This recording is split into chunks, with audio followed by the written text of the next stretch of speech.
no?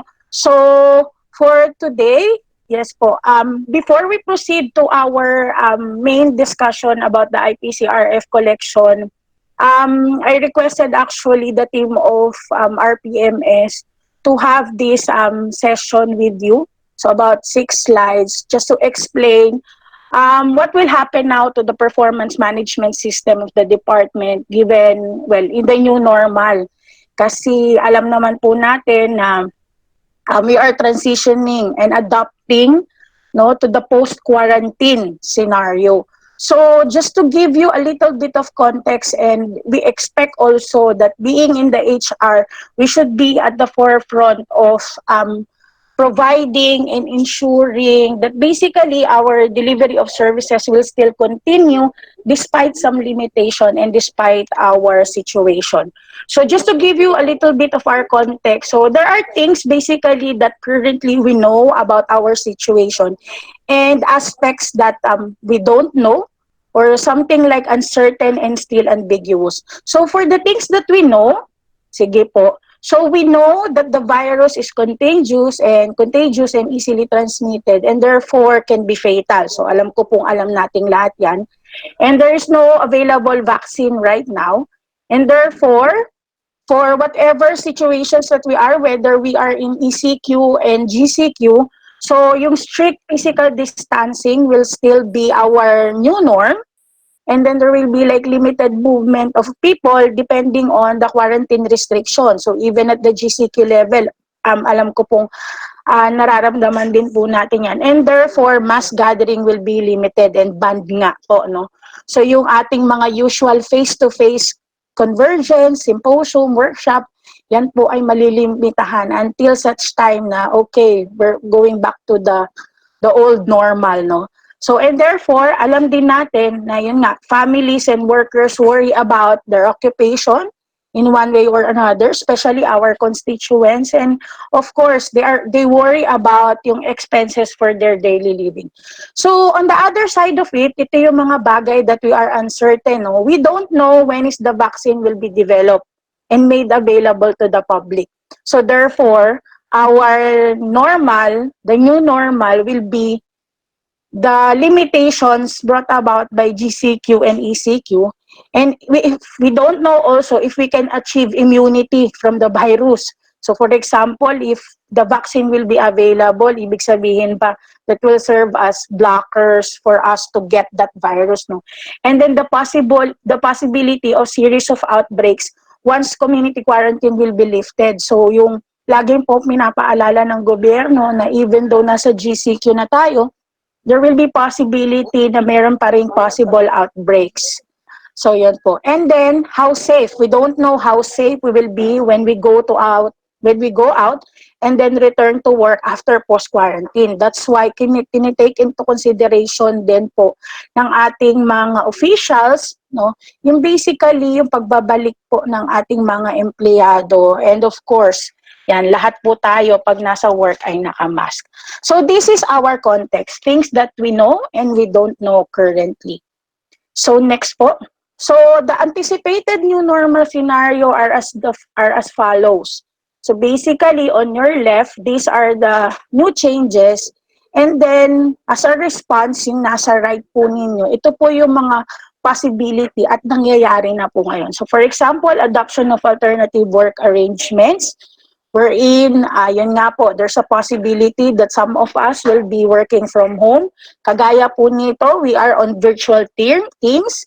And then the possibility of adoption of staggered working hours or the 4-day work week. So we don't know until such time na yun nga po ay ma-lift na po or there will be issuance on this. And then of course, stringent physical distancing, which is required, therefore less face-to-face interaction. So our modality will now be availability of the online platform, and tools should be in place, no? Especially in the workplace. And then as far as employees, yun nga, our employees, even you yourself or ourselves, are still on the process of adapting and adjusting into the new norm. So therefore, may mga new standards for working at home already. And then may mga new ways of, yan, there will be possible new ways of assessing performance. And yun nga, yung rise of work disruption, especially for those working at home. Imagine nyo po that you are now, technically, we are at home working, no, amidst the crisis. So therefore, ang gusto nating i-mitigate as far as HR is concerned is yung possibility of yung rise ng work disruption. And very critical ngayon po yung upskilling of technology, both the infra, the IT infra, and at the same time yung soft skills. When I say soft skills, ito po yung mga skills, new sets of skills na kailangan po ng ating mga empleyado. For example, paano paggamit nitong Google Teams, ng MS Teams, ng Zoom, ng Workplace, Hangouts, Google Hangouts, so something like that.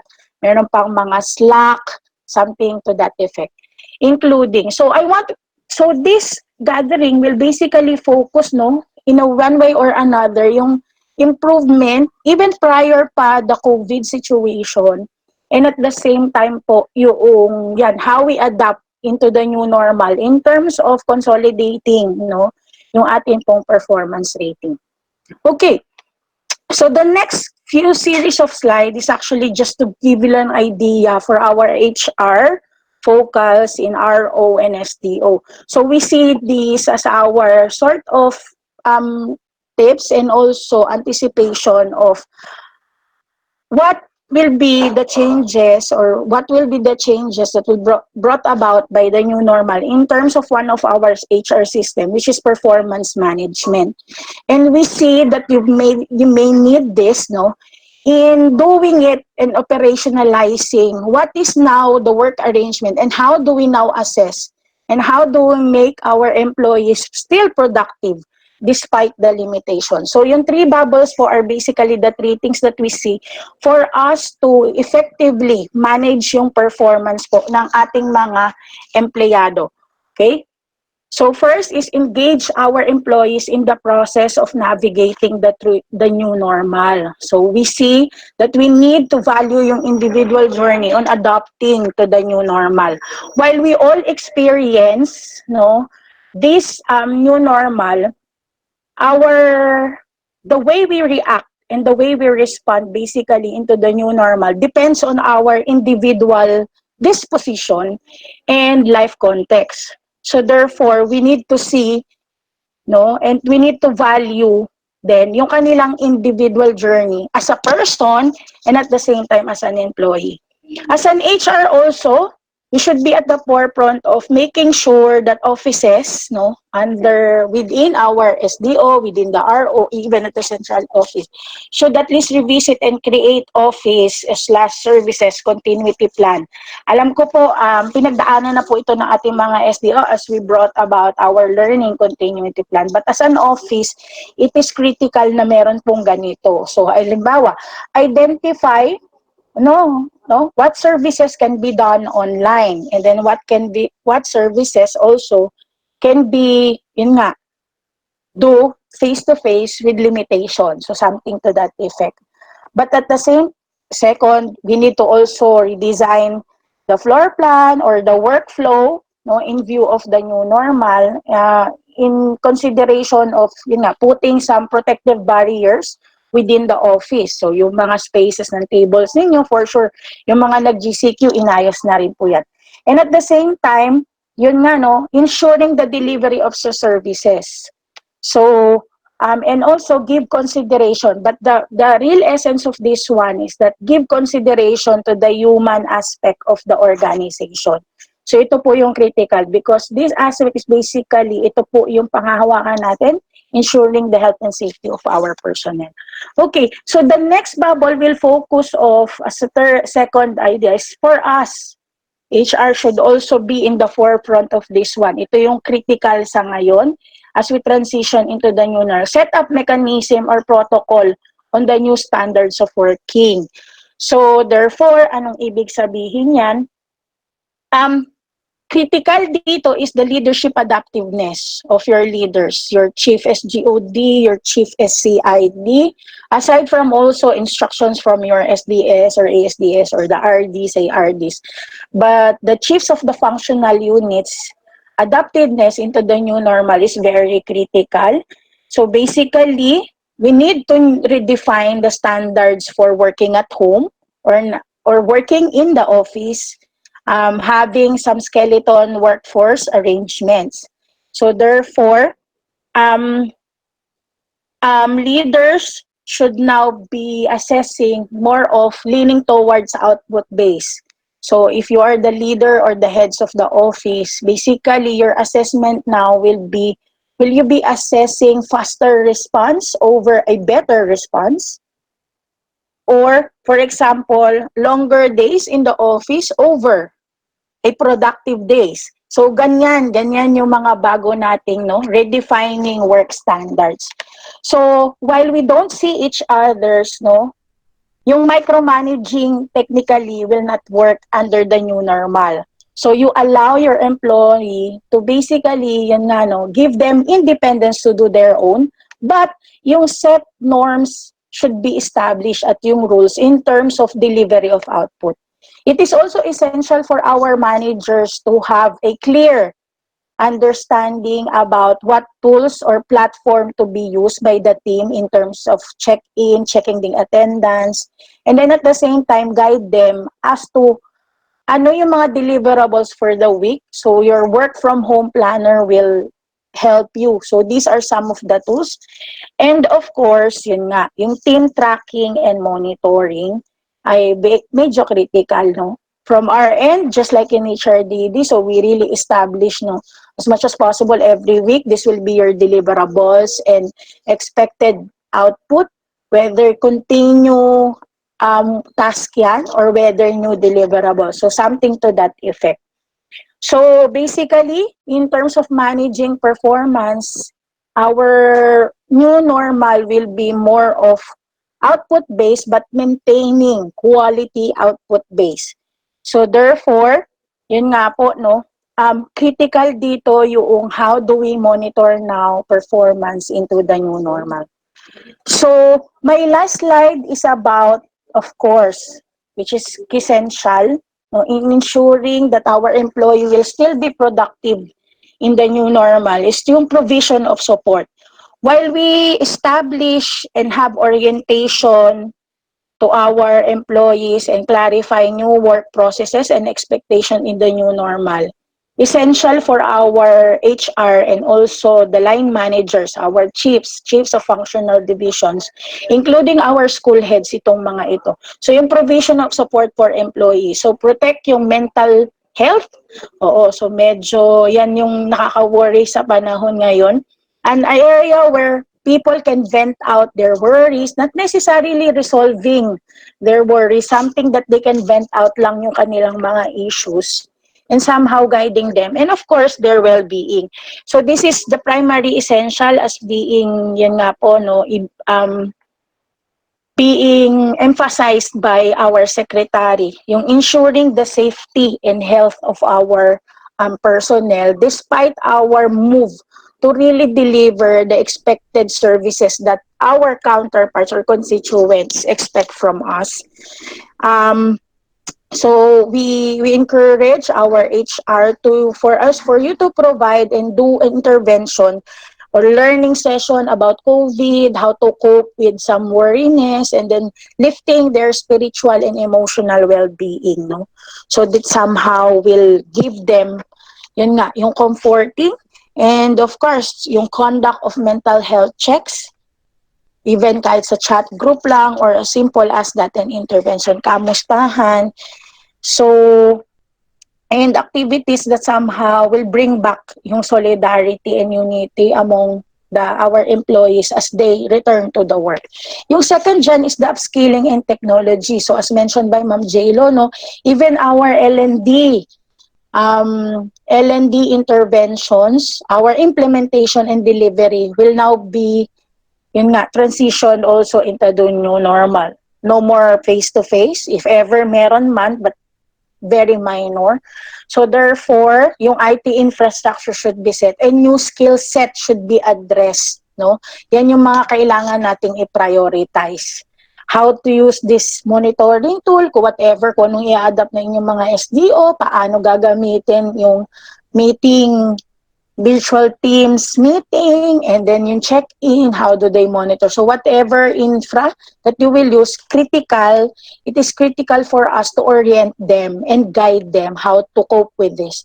And of course, yan, yung culture of collaboration. So while we are in virtual teams, so sana hindi po ito mawala, and more we intensify yung culture of collaboration despite being in virtual. So that's why. And critical for our, yun nga po, employees that we manage is still the coaching and mentoring remotely. So a simple message on as to ways forward, a simple one-on-one video chat on how the person is coping with, and then how's with the, yun nga, how things or deliverables in their plate.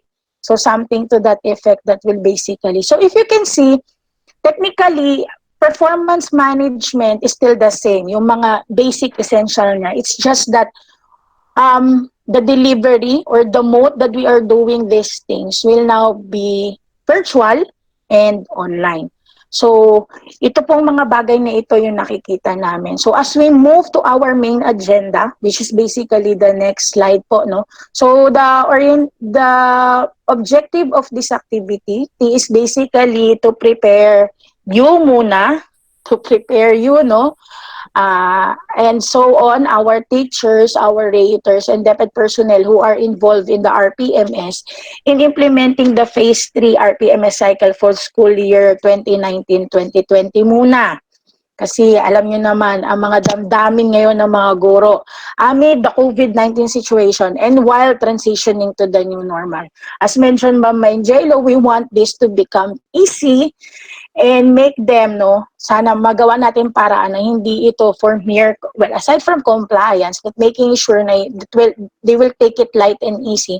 That's why our ICT team in the RPMS did this, no, IPCRF Excel and electronic form, and of course orient you on, aside from accomplishing the electronic IPCR form, yun, submitting the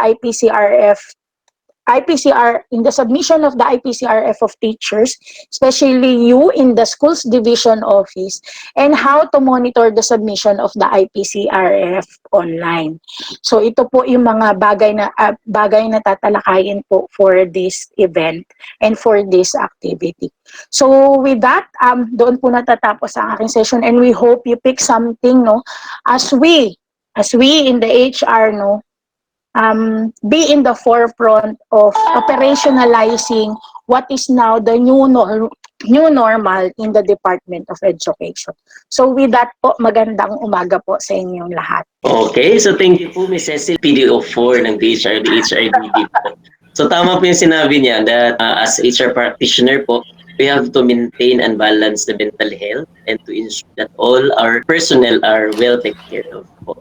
Ayun. So, salamat po, Ms. Cecil. So, this time, ito po yung mga topics nating susundan for the entire day.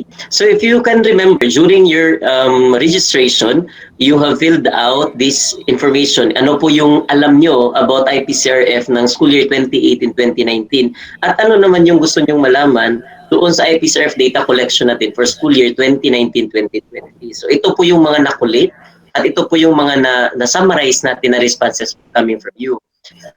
What you want to learn are the following: the updates on how the existing system were made more user-friendly, the specific roles and responsibilities of DepEd personnel involved, like from the schools, papuntang SDO, hanggang sa ROs, and how does this new system adapt the new normal. Another thing is, how can we utilize the result more efficiently? The platform that we'll be using, and the revised timelines in relation to the COVID-19 situation. So the rationale of this RPMS data collection system are to better support the continuous professional development of teachers based on the PPST. DepEd BHROD seeks to establish baseline data to teachers' proficiency level on the first 12 PPSC indicators and on the succeeding indicators. Also, all public schools need to submit data from teachers' individual performance commitment review form for each rating period. And lastly, there is a need to establish a system that will enable collection and submission of RPMS data across governance levels. At itong slide na po ito, makikita nyo ito as extracted. Extracted po ito galing sa DepEd Memorandum 45, Series 2020. As you can see, dito sa sa slide, instead na we're asking for COTs for efficiency, tatlo na lang po. We understand that in the last quarter, specifically in the later part of March, nagkaroon po ng outbreak ng ng COVID-19. Kaya po, instead of asking for COTs and for supporting documents or supporting MOVs for efficiency, we are now changing or recalibrating it to 3. And for more details about that, please read DepEd Memo 45, Series of 2020. Ayan po. Yan po yung substantiation niya. So for everyone, alam po natin na pag-release po, ito po ay na-release sa BHROD Facebook page. Pag-release po nito nung link, ang lahat po ng teacher ay talagang na-overwhelmed. Download sila ng download. Tapos sabi na, sir, bakit ganito? Bakit ganyan? Maraming mga tanong. So later po, yung mga most frequently asked questions, yun po ipipresent po natin at bibigyan po natin ng kasagutan. And also, please be reminded that all IPCRF, electronic IPCRF file downloaded on May 4, 2020 onwards, yun po yung pinaka-updated. As part of the DepEd Memorandum 45, Series 2020, it says that there is a postponement of RPMS year-end review for school-based personnel. And also, it will only be resumed until such time that safety for all DepEd employees is declared. Okay, so ito na po yung isa sa pinaka-thrilling na part ng ating session po. The session 1 is on the accomplishment of the IPCRF. Dito po yung mga tanong ng mga maraming teacher kung bakit hindi sila nakaka-input, bakit hindi sila nakakapasok, bakit may mali, bakit ganito, gusto po namin ng password. Tingnan po natin, galing po sa talk ni Sir Kevin Milo, malalaman po natin kung paano po ba i-accomplish ang electronic IPCRF. Sir Kevin. Yes, Sir Kaloy, thank you. Good day, everyone. My name is Kevin. For this session, I'll be talking about the IPCRF electronic tool for the school year 2019 to 2020. Before I show you how to use it, let me tell you a little bit about the tool. First, the tool is a Microsoft Excel macro-enabled workbook file with a .xlsm file extension designed for offline use. It contains printable templates for the IPCRF Parts 1 to 4, as well as an encoding form that collects data for COT and IPCRF QET ratings, and data for core behavioral competencies. So who will be using this tool? There are two types of users, the rater and the ratee.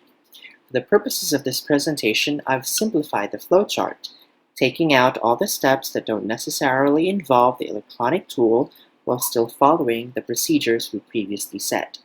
First, the rater downloads the IPCRF electronic tool, encodes the ratee's data, then encodes the COT and QET ratings. At this point, the rater hands the electronic tool to the ratee, who encodes parts 2 and 4, then gives the file back to the rater or to the school head for submission online. We've identified 5 major steps, each involving several activities. We'll discuss each step in the process, except for the submission, which will be discussed in a different session. Let's begin with downloading. First, let's slip into the role of the rater. Here are the activities for step 1, download and extract.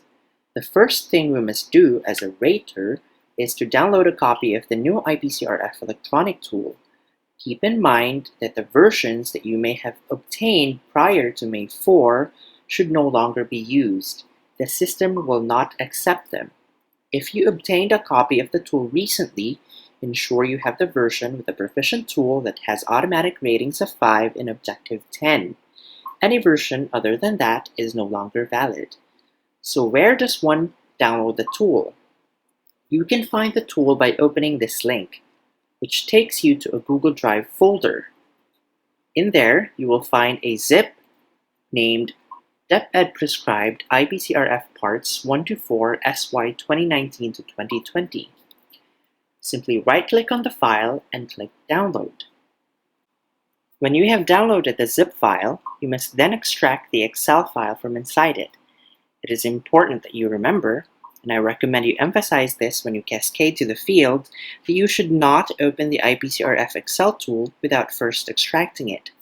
In the past, some users have complained that they cannot edit or save the Excel tool, or that the data they encoded is lost after saving and closing Excel.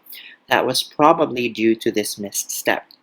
In Windows, it is easy to identify a zip file.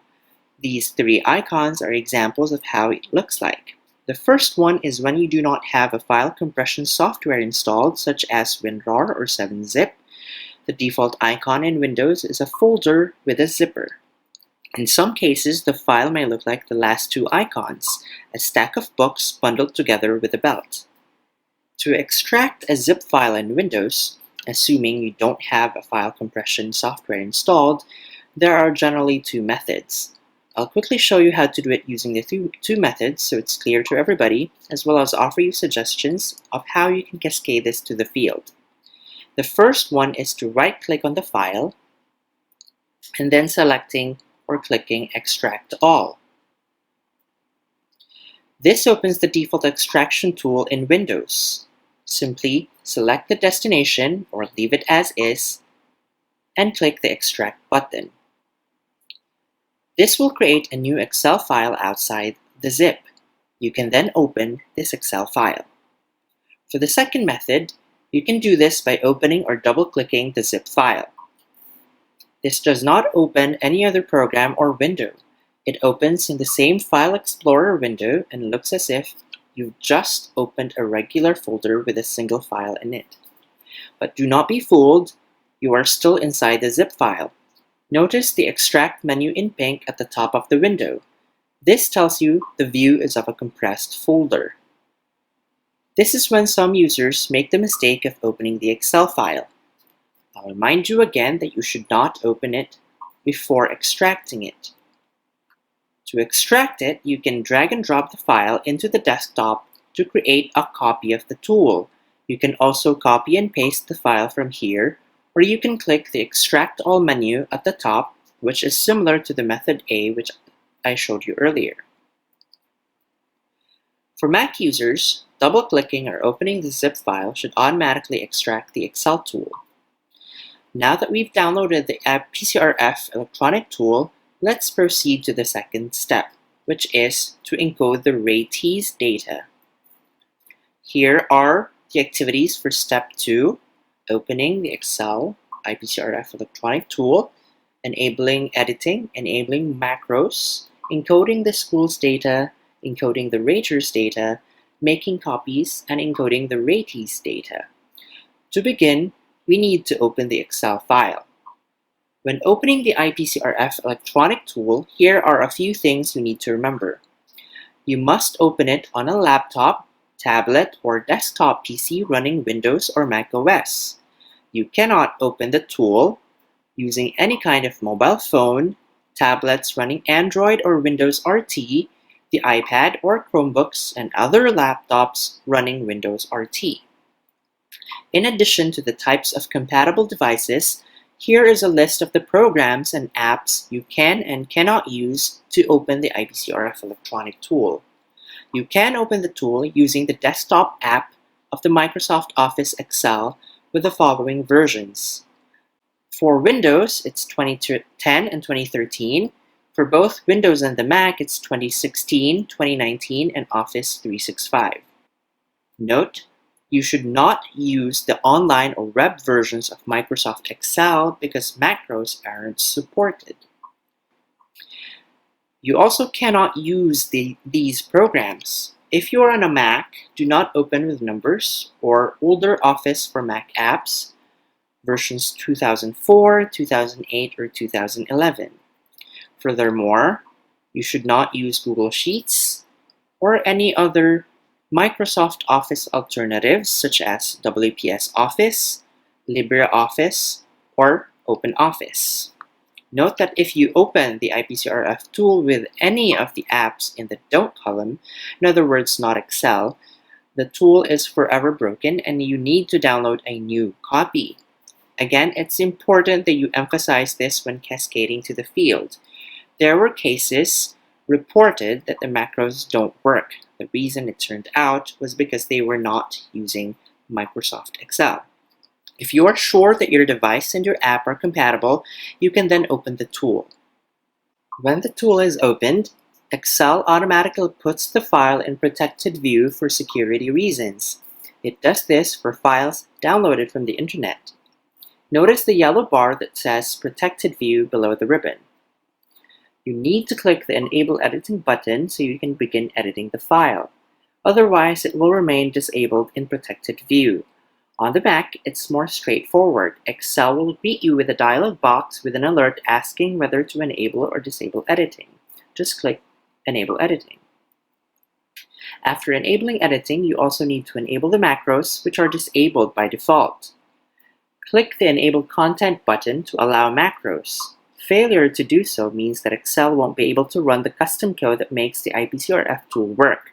On the Mac, again, Excel will greet you with a dialog box with an alert asking whether to enable or disable the macros. Click Enable Macros. In Windows, if you do not see the Enable Content button in the yellow bar below the ribbon, it does not necessarily mean that the macros are already enabled. After confirming that they are disabled, for example, when an error message is shown saying so after clicking a button, you need to perform this suggested workaround. In the ribbon, click the File menu. In the available options on the vertical panel to the left, find Options.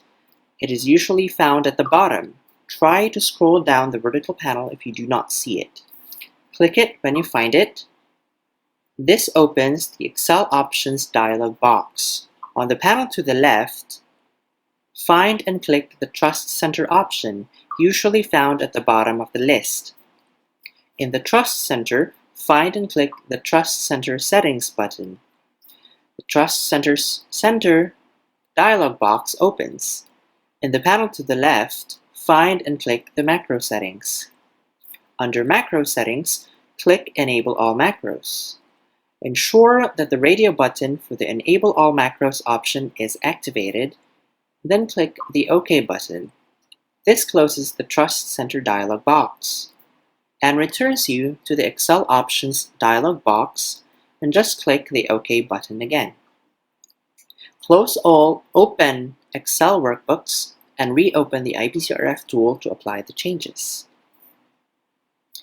Now, assuming you have enabled the macros, you should now be ready to encode the ratee and raters data into the form. But before that, I'd like to take a little detour. Let's look at the different parts of the tool so it makes sense to you when you encode data later. This Excel workbook has 4 usable tabs or sheets. You can usually find the sheets at the bottom of the Excel window. The electronic tool has the templates for all the parts of the IPCRF, each on its own tabs. These are the Part 1 to 4 tabs. But the first tab you'll see when you open the tool is the Encoding tab. Here are the properties of each tab. For the Encoding tab, it is editable because it contains the data collection form. It is also protected, which means you cannot modify this sheet. Only white cells are editable. This form is also non-printable. For parts 1, 2, and 3, they all have the same properties.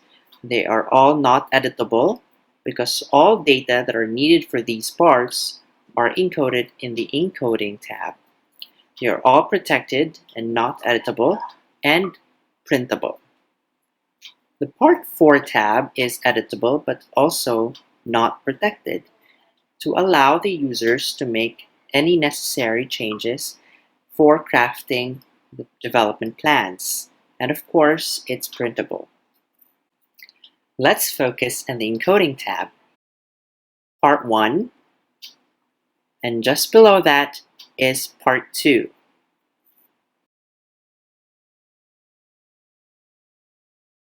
Let's go back to the top. Now, let's proceed to the next step, which is encoding the school's data. Here is the part where you need to encode the school's information. There are several fields. First is region. Region field is a drop-down option with the following options available. The second field is division, which is another drop-down box whose options depend on the selected region. Next is district and or municipality, school ID, which only accepts 6 digits school IDs from 100,000 to 699,999. Next is school name. We recommend you input the complete and proper name of the school. Next is school type, which is another drop-down option between urban and rural. Next is school size, which is a drop-down box for small, medium, large, or very large. And the last field for the school's information is curricular classification. Here are the choices. Note that the choice you select in the curricular classification field will affect choices that will be available in the preceding parts of the tool, specifically the level taught, grade level taught, and subject level taught. Next, we encode the raters data, which contains only 3 fields. First is the rater's name, and we recommend you use this format: last name, comma, first name, and then the middle initial. Next field is the position, which is a drop-down option between these positions. And the last field is date of review, which accepts date from February 2020 and onwards using this format. At this point in time, this field is not required. You only need to encode the date of review when finalizing part 1. Okay, after finishing encoding the school's information and the rater's information, you need to save the Excel workbook and then close it. What we've done so far is basically make a template. Remember, the rater is doing this. He or she must prepare all the IPCRF files for each of the teacher that he or she will be rating. Suppose I need to prepare the IPCRF tool for one teacher. I will just duplicate the template that I've created and then rename the duplicate to include the name of the ratee or the teacher that I will be rating. Then I will open that file. Now, don't forget to enable editing and enable macros for this step. You need to do that every time you open the IPCRF tool. Now let's proceed to the next step, encoding the ratee's data. Here are the fields that you need to accomplish. There are several fields. Let's begin with the name of the employee. Again, we recommend you use the format that you used for the rater field: last name, comma, first name, and then middle initial. Next, you select the position, which is a drop-down option between teachers 1 to 3, SPED teacher 1 to 5, master teachers 1 to 4, and special science teachers 1 to 5. Remember that when you change the position, or when you change the data for this field, it also changes the form. For example, if you select a position that uses the proficient form, part 1 for this tool changes accordingly. If you select, for example, master teacher, the form will change into the highly proficient form. Now you will know that the form has changed by looking at the background color. It will turn green for the proficient form, blue for the highly proficient form. Next, the employee ID number, employment status, which is a drop-down option, age, sex, which are also drop-down options. Next is level taught. The options available here will depend on the selected curricular classification under the school's information. As I mentioned earlier, Whatever you selected in the curricular classification will determine the options that will be available here. For example, if I selected in the curricular classification kindergarten to grade 6, the options that will be available here will be kindergarten and elementary. If, however, I chose kindergarten to grade 10 in the curricular classification, the options that will be available in the level taught field will be kindergarten, elementary, and junior high school, and so on. Next is grade level taught. This option depends again on the selected level taught. For example, if I've selected elementary in the level taught, the options that will be available here will be kindergarten to grade 6. If I chose junior high school, the options that will be available here will be grade 7 to 10, and so on. If you've selected else in the subject taught, which is the next field, the grade level taught field will be disabled. Next is the subject taught, which is a list or a drop-down list of all the subjects. This field changes to strand if you've selected senior high school in level taught. Then we have number of years in teaching, highest degree obtained, and area of specialization, which are all drop-down options.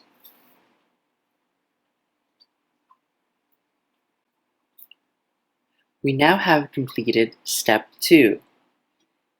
Let's proceed to the next step, encoding of part 1, the COT and IPCRF QET ratings. Here are the activities involved: COT ratings, QET ratings, and then finally finalizing part 1. So here, let's go back to the encoding tab and let's look at part 1. Below the raters information or the ratees information, we have 4 COT columns. Let's focus on the first one. At the beginning, all COT columns are disabled except for COT1. Now you will know that this is enabled because you have a cell at the top that's colored white. This allows you to select a drop-down option from among the identified subjects. Once you select a subject, the rating column will be enabled. Again, you will confirm that the column or the cells are enabled because they have turned white. For the proficient form, this column will accept values from 3 to 7. For the highly proficient form, it will accept values 4 to 8. The second column, the RPMS 5-point scale, will be automatically populated based on the input on the rating column. After inputting the rating, you need to input the date of observation at the bottom. This field accepts dates beginning June 3, 2019, using this format. After entering the date of observation, the rater will then click the Lock COD1 button, which prompts for the rater's password. The rater will then nominate or set a password with minimum 6 characters. This password will be used later when locking other COT columns and finalizing part 1, so it's important that the rater must not forget this. After confirming the password, the rater will click the Go button. This locks COT1 and enables COT2. A little reminder, COT columns are disabled until the previous COT has been locked. For example, when COT1 was locked, COT2 is enabled. In other words, you must input the COT ratings sequentially from COT1, 2, 3, and 4. Note that COT columns are not required, meaning if you do not have data for a particular COT column, you do not need to input them. Next, after finishing encoding of COT ratings, we then encode the QET ratings. It's at this part right here. Notice that we have some colored cells. You only need to input on the white cells These cells accepts whole numbers from 1 to 5. Input the ratings for the Q, E, T columns. After that, we need to finalize part 1. And to do that, we must input the date of review back in the rater's information. As I've said earlier, this field is not required until finalizing part 1. After entering the date of review, input the approving authority, name, and position. Then, the rater will click Finalize Part 1 button, which prompts for the rater's password that was previously set. Input the rater's password and click Go. This locks Part 1. You will confirm that Part 1 has been finalized because the background color has turned red. At this point, the rater transfers the file to the ratee. So, we've completed steps 1, 2, and 3, and now let's discuss the last one, encoding of parts 2 and 4 by the ratee. Okay, here are the steps involved. Let's begin with finalizing part 2.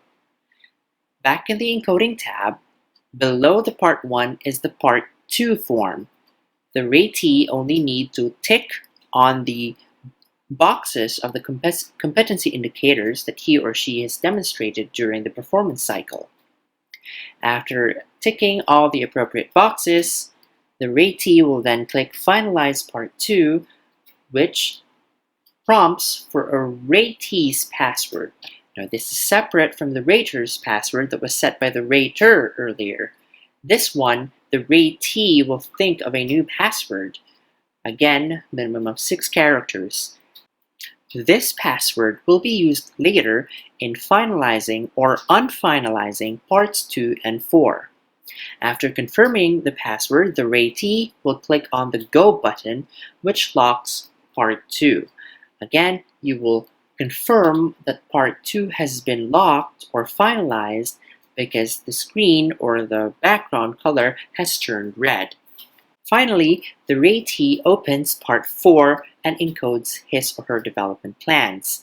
After encoding, at the bottom, the ratee will click Finalize Part 4 button, which will again prompt for the ratee's password that he or she set when finalizing Part 2. After inputting the ratee's password, click the Go button, and that should lock Part 4. And that finishes all the steps we need to do in accomplishing the IPCRF electronic tool. For the next part, the ratee will give the file back to the rater or the school head for the online submission. And that concludes my presentation. Thank you very much. Salamat po, Sir Kevin. Salamat for that. So first question from the FAQs. As a start, using the file, some features seem not working properly. What shall I do? Kanina na-explain na po ito ni Sir Kevin na there are versions of the MS Office na nare-require siya. It should be MS Office 2010 or newer, and you have to ensure that you have enabled the macros. Second is, who initiate the accomplishment of IPCRF?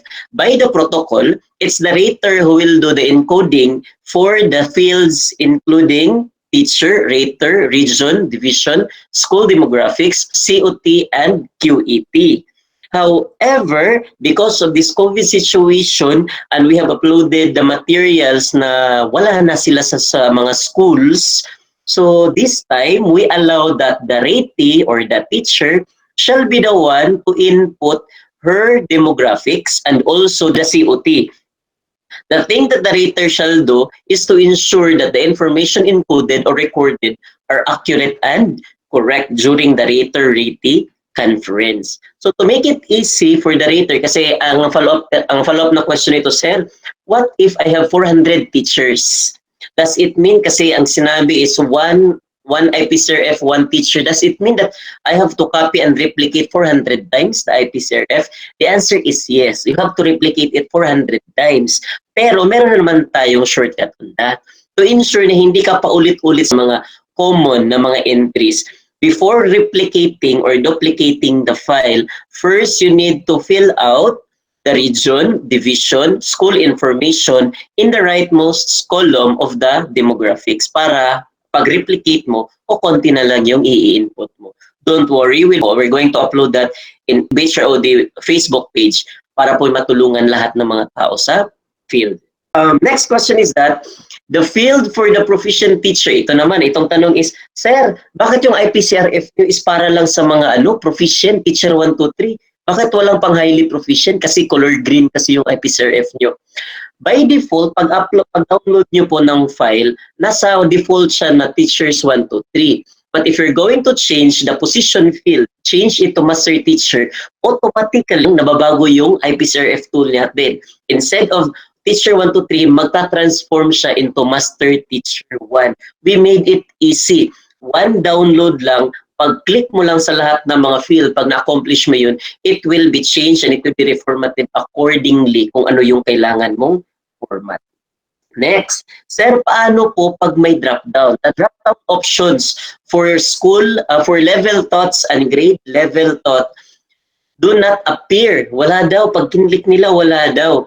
It could be, kasi yun nga sinabi ni Sir, ni Sir Kevin, that we should be careful in filling out the curriculum classification. Kasi the curriculum classification has an implication doon sa cell or doon sa field ng level taught and grade level taught.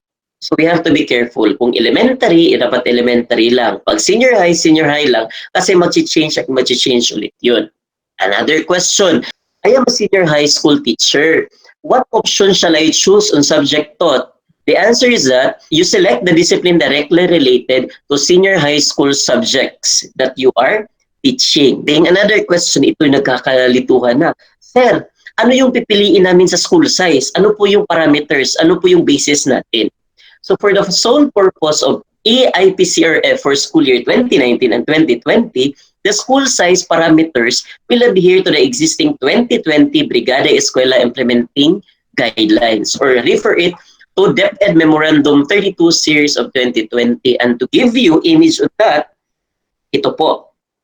So for small, medium, and large schools, wala pong problema kasi we had been practicing that. Pero sa Brigada Eskwela, the fourth classification is mega school. That mega school is equivalent to the very large school in the IPCRF. And another set of questions. There are restrictions in the employee number. What shall I do? The IPCRF na updated version uploaded on May 4, 2020, wala na pong restriction yung ating employee number. Kahit na nagsisimula ka sa 0, automatic i-accept yun. Next question. Which will I choose? In level taught or grade level taught, subject taught, ano po yung pipiliin ko, sir? Nagtuturo ako ng English and Filipino, pero sa inyo, isa lang yung pipiliin. Ano po yung priority? Ano po natin pina-prioritize yun? First is, pag level taught, example, if I am a teacher, a senior high school teacher, but at the same time, I am teaching in the junior high, ano yung pipiliin ko, sir? So first priority is, you go back to the plantilla or your original appointment. If you're appointed as senior high school teacher, senior high school yung ititik mo. If you are hired as a junior high school teacher, ang i-click mo naman ay si junior high. Yun yung ating preference. Second option is that, ano naman yung pipiliin ko kung marami multiple subjects yung tinuturo ko. So ito po yung basis natin. First is, majority number of teaching load. So kung ano yung pinakamaraming teaching load mo, yun po yung pipiliin niyo po. Okay? So, yun. Next. Sir, may problema ako. Hindi ko may inputan si parts 1, 2, and 3. May problema po talaga yung IPCRF ninyo. Wala pong problema si IPCRF. Kasi po, nakadesign po si IPCRF na yung i-entryhan natin are only the sheets in coding and part 4. Yun lang po yung ating may inputan. Don't worry with parts 1, 2, and 3 kasi pag na-accomplish nyo na si encoding part, automatic may entry na din si parts 1, 2, and 3. Yun, next question. What if I did not complete all 4 classroom observations. According to DepEd Memorandum 45, Series 2020, instead of asking for classroom COTs, tatlo na lang po. Yes, tatlo na lang po. Kasi we have calibrated it, knowing that there is a pandemic, may outbreak po tayo sa fourth quarter, specifically sa month of March, kaya baka may isang teacher na nagpa-schedule siya ng March pero naabutan ng lockdown. So hindi niya nakumpleto tuloy yung 4 COTs niya. Don't worry because DepEd Memorandum 45 Series 2020 says that okay lang na tatlo lang yung COT mo. Don't worry. Kasi, sir, ang problema kasi, sir, sa fourth COT, sir, nandun yung objective number 9 na kung saan hindi mo siya ma-observe sa COT 1, COT 2, and COT 3. Ano pong gagawin namin doon? We'll leave it blank? No po. DM 45 Series 2020 says that don't worry teachers, we are going to give you a perfect rating for indicator 9. Ayun po yung sagot natin. For teachers with 4 COTs, meron po tayong dalawang decisions on that.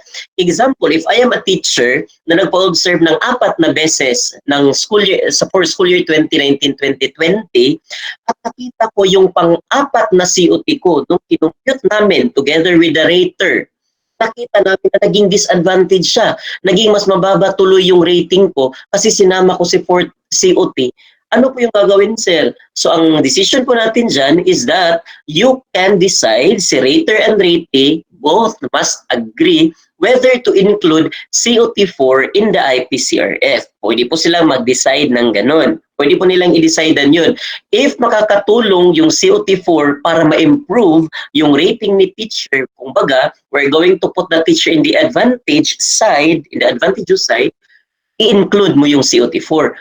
Pero, if magiging mababa yung score niya because of COT4, huwag mo na lang i-include. Kasi nga, magiging unfair yun sa teacher na merong 4 na COT na mas mababa yung score sa pang-4 at doon naman sa teacher na 3 lang yung COT niya at mas malaki yung rating niya. Diba po? So kaya po, pag-agrihan nyo ang COT4 kung dapat bang i-include or dapat bang hindi na lang i-include. Basta lang, we're going to put the teacher in the advantageous